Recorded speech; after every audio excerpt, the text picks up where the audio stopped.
Hello and welcome to my fallen kingdom.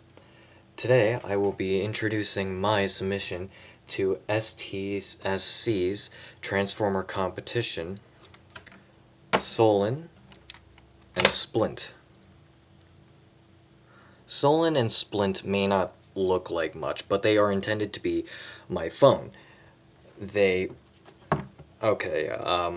Sadly I'm recording on said phone, but here's another one, for example.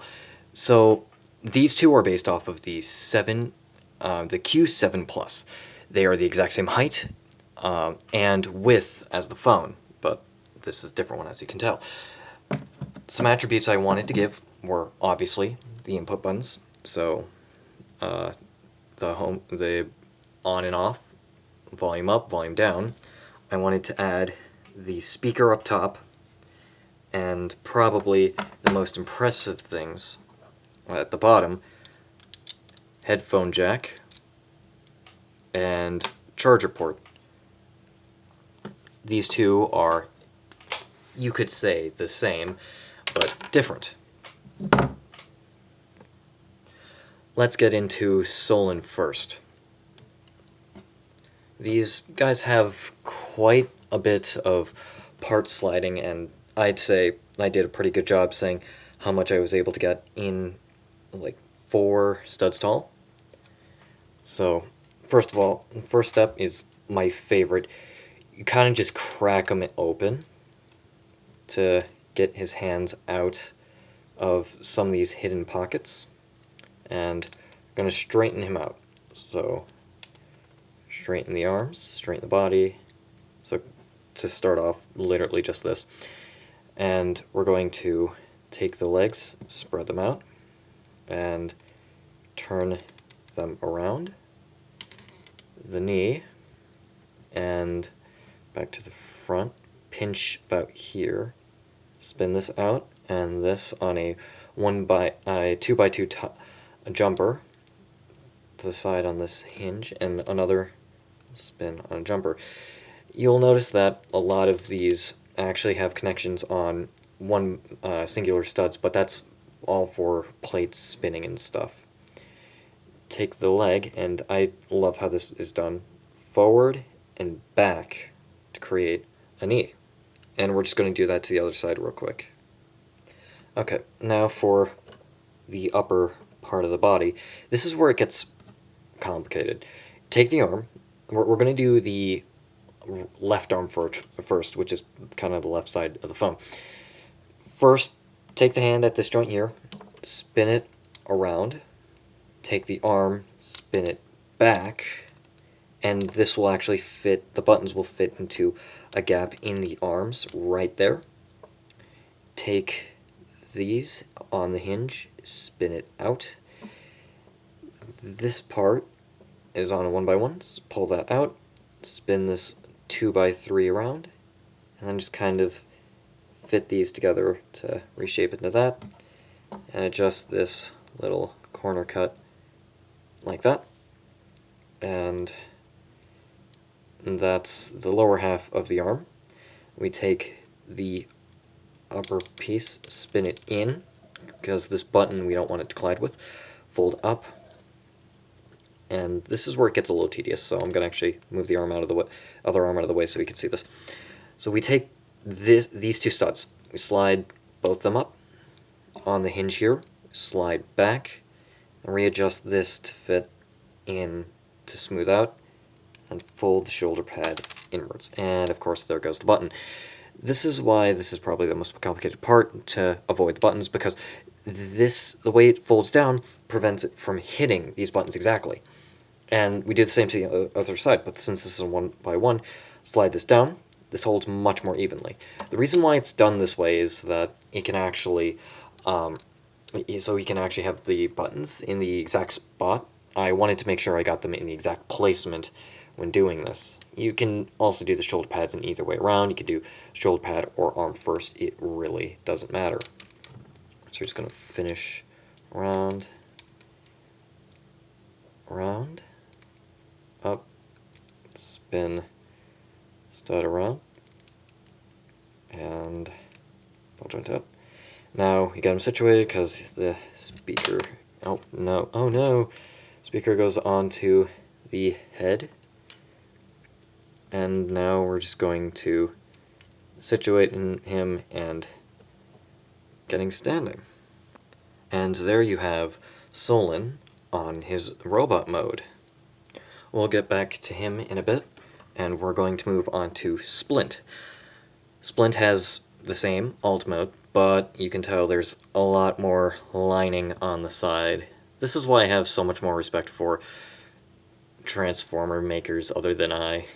This is so complicated to get at the small details some of these guys do. So this is hard to do, so I'm only going to do half, and then I'm going to cut to the other half being done.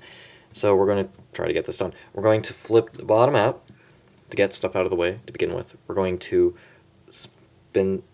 take this on a hinge down, spin it around, back up, take this section and rotate it back. I'm going to bring this back down, this down slightly, and rotate this 1x4 on 1x1. Bring that up. That's going to remain at an angle. And now we're going to rotate this whole section down. And now we're going to bring this, which will become ribcage, out, this out slightly, and this down. It's a lot that has to happen all at once in like a very particular order, so it can be very tedious because a lot of it's part sliding, so you'll get stuff like that or other weird stuff. And this has to rotate out. This can push up just like how he does. And we're going to move this out of the way so that we can take this, spin this piece around, and this around to collapse down to create part of the side. We're going to bring that back up. Take this, slide it in, rotate this down. And I'm going to actually do this now. So for this, we're going to bend here, rotate around, and then rotate this panel around to create the tail. Take the leg, spin around on that hinge, up on the hinge. We're going to take the whole leg, rotate up and kind of down, the legs around, situate like that. Now this part can just kind of lie on the side. Now the leg is already mostly done. Take the leg, spin this out on the hinge and this at once. So let's see if I can get a better angle on that. This out with this hinge at once. This slides back, up and down, and out. And that goes right there to create that half. And the head, let's get this out of the way. The head's actually very nice how I think it was done. You actually have to bend the head down at the neck as well. And you spin this 1x3 to create kind of this slope. And then the spine comes down as well. Now you can situate the legs to do all that, and I will get the other half done. So here we have Splint and Solen in their robot modes. Together, I think they actually look really nice. I think my favorite part about them is how you get this hint of gold within the robot that just pops out all of a sudden. That's fully hidden in alt mode. It's something I wish I had seen more even in actual Transformers. How random colors or something would pop out of nowhere, something a little more unexpected. And how something so flat about these two actually becomes a thick transformer with actual plates to it, actual feel. It doesn't feel so hollow anymore. And it's all because how plates shift. You kind of create a rib system, so they're kind of skeletal if you think about it. And it's weird to work around, but it gives such interesting feel to it. I don't know which one's my favorite because, as well, they both took so much time and they're just so beautiful to me. And I love how they were done. The cable management's really well done on Solen here.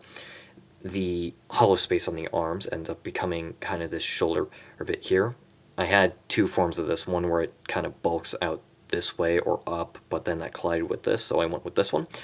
This one with the more stylistic of, rather than I had it where just the center bit came down. Instead, I had the two sections come down to show more gold. The side kibble ends up becoming a heel, so it's not just there for, oh no, it's there because it had to go somewhere. It had to become his heel. Because you would think, oh, how's he going to stand on this? He can, but it is so incredibly hard to do. The legs, how it collapses here with this hinge, it's just so interesting. I have more tiling on the inside, so it's not hollow. It's not hollow feeling. The back is super clean because it's what used to be his screen. I have hidden parts underneath that fold out. Well, not really fold out. This actually folds over this so that in robot mode, there's no gap. The parts split evenly. There's almost no problems to this guy. You would think there's actually a lack of articulation, and due to how I've been posing him, but no, he's actually really nicely articulated with all sorts of bends everywhere, and overall, it's really articulated for a figure I would not expect to be. I mean, he is a low flat as expected, but it's not bad, and I use this technique from an old little transformer I used to have, a little Lego Transformer, and you can actually get him in a few poses. It is hard because, well, I don't do it much. I like him hunched over. It makes him look so much better, but overall, Solen is great. Splint here is so interesting himself because you don't see many animalistic transformers like this. I wanted to make him look animalistic, which I feel like I got pretty well with the little bar head. I still think that's really funny. I got the front legs how I wanted them. I got the hind legs so well done, going back and down all the way. I got a tail in there, and I got found a way to do all kinds of things. The only real kibble on him would have to be these things right here, but that's kind of it.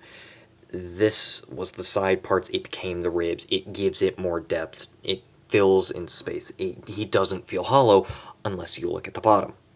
I mean, of course he's a little hollow. There's like nothing here, but that's what are you going to ask for when you get a flat transformer that becomes 3D? He actually has quite a decent amount of articulation, but you got to be careful because he has a lot of those one-point hinges for like spinning parts and stuff everywhere. But you can get him in a decent range of poses, I guess. Looking at him, the first thing I decided to do was this. I don't know why. I saw him, immediately thought of Cat, and thought, oh my god, I bet he can do that thing they do where they just kind of loaf. So you can actually kind of fold him up in a decent enough way to do that.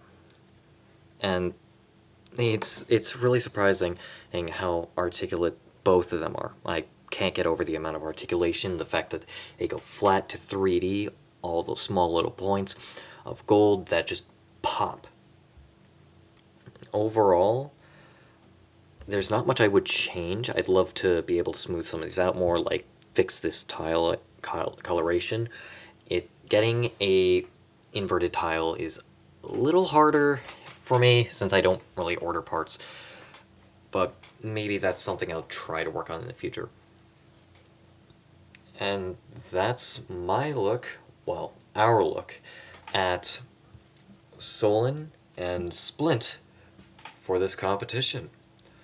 Hopefully I will make something again soon. I don't know if that will happen, because I actually had to make... These guys were my second attempt. I had already designed one transformer, couldn't get a second one, and then I came up with these two. So I might come up with another one or something, and we'll just have to find out. But yeah, this has been my submission for STSC's Lego Transformer competition. Hope to see you soon.